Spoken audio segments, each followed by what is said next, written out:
remember the name. It's 10% luck, 20% skill, 15% concentrated power of will, 5% pleasure, 50% pain, 100% reason to remember the name.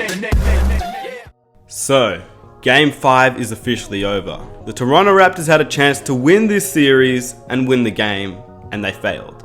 But the worst news came out of the Golden State Warriors.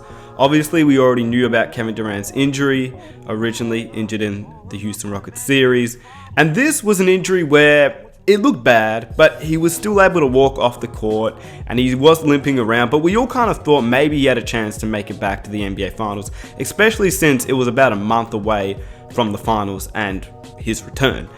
In the end, though, that was not the case. Now, all of my initial worries where I thought that KD was returning way too early kind of simmered down. When I saw this dance by KD, I was like, okay, maybe he is okay, because if you could do that dance, that would have a lot of pressure on the Achilles, and he seemed okay. Then he hit shot after shot after shot, and I was like, okay, maybe he's back.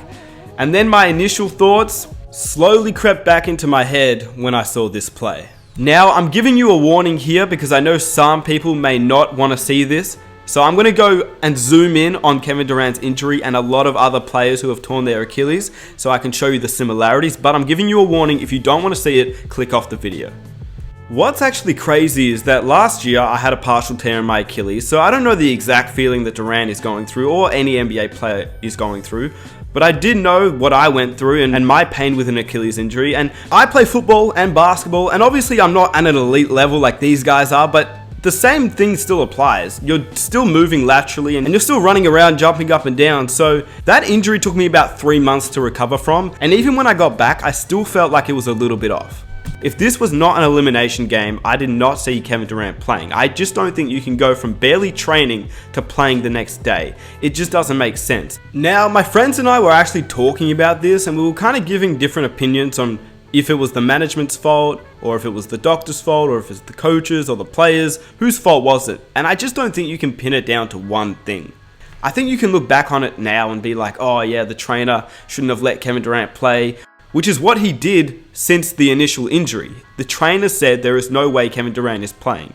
Kevin Durant obviously probably thought he was not playing either because he couldn't even get through practice 2 days earlier. So how could he come back in a full game the next day? I understand they have the best trainers, they have the best rehab facilities, but at the end of the day, an injury is an injury. It takes time to heal, especially in a lower calf Achilles area. So I don't think you can blame the Warriors management, and I also don't think you can blame Kevin Durant. If you're the star player of a team and if you're an integral part of a team, you will want to play. You are wanting to help your team win a game, especially in an elimination game. If this is not a game 5 to win or go home, he's not playing. Simple as that, in my opinion. The Warriors did what they could for the opening 4 games and they didn't allow Kevin Durant to play, even if he wanted to.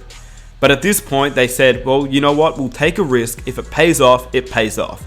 At the end of the day, it didn't pay off. But what does that mean for the Golden State Warriors? And what does it mean for Kevin Durant and the rest of this series? So firstly, let's look at the injury. The initial injury back in Houston. When Kevin Durant had that injury, from my memory and what I've been through, it almost feels as though that when you've torn an Achilles, even partially, it kind of feels like someone kicks you in the calf. In a weird way, like your calf just kind of pops. I don't think with that injury though, there was any tear or any real bad injury. I think that was just one of those things that if you get an injury to your foot, Achilles, calf, it just takes time to heal. That's the main issue, but I don't think there was any tear. But obviously I don't know. Now obviously the Achilles connects to the calf muscle. So if you have a sore calf, you have a higher chance to do something to your Achilles. Another way that an injury can affect you, even if you're not injured in that specific region, is for example, if you have a sore foot, that can affect your walk, which in turn can affect your hip, your lower back, your calf, Achilles. It all kind of goes hand in hand. I learned this because my dad's a fitness trainer and I also went through a torn Achilles last year, so I have a little bit of knowledge on the situation. Now basically, to tear an Achilles, your calf or your Achilles has to contract really violently. It kind of pops in a way, and it's called the gastrocnemius muscle. And when that contracts, it almost pops, and that is what tears an Achilles injury. Which, in my opinion, if we go through history, we can see players and they've had that injury. You can look at Kobe, DeMarcus, Wesley Matthews, and a whole bunch of guys that you can clearly see they kind of spurt, and then that gastrocnemius muscle kind of shakes a little bit, and that is a telling sign of a torn Achilles. No one has come out and said that KD has a torn Achilles yet. They just said he has an Achilles injury or a partial tear, but from my knowledge, and I don't have a lot of knowledge, I don't have a degree or anything in this area, it's just what I think that Kevin Durant has torn his Achilles. At the end of the day, he's a 6'11", skinny framed guy who relies on his lateral movements and his quick darts to the paint and to three. So I hope that he didn't ruin his prime years through this game. But honestly, at this point, I'm a little bit scared. Because once you get one injury to an area like this, it just leads to more injuries around that area more frequently. Like for me, after I tore my Achilles, I then returned and I had a break in my foot, literally based off what happened to me previously with the Achilles tear. Because I came back to sport and my foot wasn't used to it, I ended up breaking a bone in my foot, which I can show you right now. Yeah, so this is going to be either a stress fracture of the fifth metatarsal and the bone just cracks, right? And there's a slight difference in the shape of your navicular. It would take 5 to 6 months to resolve. And then I had all sorts of feet problems literally based off the initial tear of the Achilles. Now, I'm not saying that's going to happen to Kevin Durant, but I think we all kind of know that once you have an injury in a certain position, you have a higher chance of getting injured in a similar or the same position. Okay, now let's take a look at a few of the things that I noticed in this Game 5 game. And I'll give you my thoughts on the game and what I think happens from here, not including Kevin Durant. Obviously, the Toronto fans booing Kevin Durant, I didn't really like that. At that point, I kind of wanted the Golden State Warriors to force a Game 6 because I was just like, come on, man. How do you boo a guy who just really hurt himself?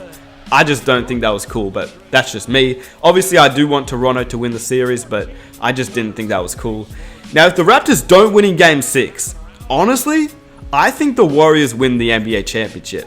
Now that KD is out, it is a little bit interesting, but this is their chance. With Kevin Durant definitely not returning, the Raptors have a very strong chance to win Game 6. Even though it's at Oracle Arena, they have done it. So, this is their chance if they want to win an NBA Finals. Another reason is because the Warriors play better away than they do at home. So my predictions for Game 6, I think Kawhi has to drop 40 or more points to win this game. I think he's going to bring his team back where he kind of did that in this game where the Raptors were down. Kawhi hit about 10 straight points, brought his team back. They were leading at one point, and in the end it didn't work out for them because they missed a whole bunch of shots at the end of the game. But I think that Kawhi's going to have at least 40 in Game 6, and I think either Gasol, Lowry, or Siakam has to have 20 or more points if the Raptors will win the series. If none of those guys have 20 or more points, they will lose. That's my prediction.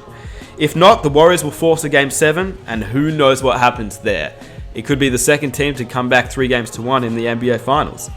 Now, moving forward for Kevin Durant, obviously he's not going to return to this series. That's obviously not even a question. He's definitely not returning.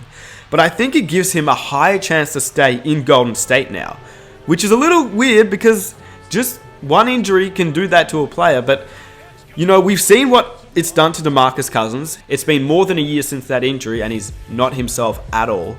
Kevin Durant, I think, just because of this injury, and depending on how bad it is, I think he might just stay with Golden State, honestly. I think if the Warriors lose this series and the Raptors win the NBA Finals, I think KD just says run it back. Let's go again. Let's try and win a championship now. I think Curry and Clay and Draymond stay with him.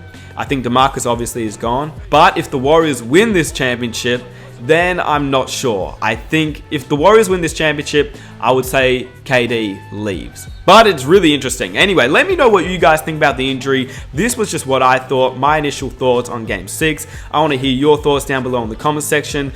If you enjoyed this video, leave a like, subscribe if you're new. I've got a really good video coming out tomorrow, so stay tuned for that. I think you will really, really enjoy it, and I'll catch you in my next one.